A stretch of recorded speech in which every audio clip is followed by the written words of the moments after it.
ओम शांति। प्रभु रत्न contest में तीसरे number की कैटेगरी में चित्र प्रदर्शनी समझा रही हूँ।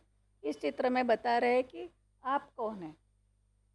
जैसे हम किसी को साधारणतः पूछते हैं कि आप कौन हो, तो वो अपना नाम, काम, अपना धाम बताते, लेकिन वो तो शरीर का परिचय है।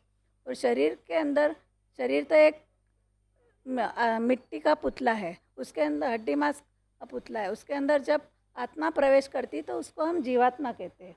आत्मा अगर शरीर से निकल जाती तो उस शरीर की कोई वैल्यू नहीं होती, उसको हम जला देते, ख़त्म कर देते। आत्मा के अंदर 3 शक्ति है, मन, बुद्धि और संस्कार। मन है वो सोचता है, विचार करता है।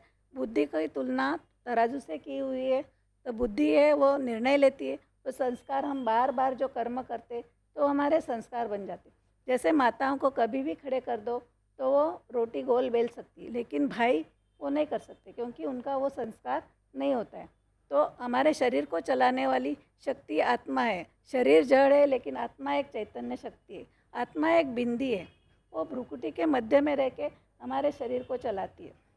इसलिए हम मंदिर में जाते हैं तो यहाँ पे तिलक लगाते, हम माताएं बिंदी यहाँ पर लगाते।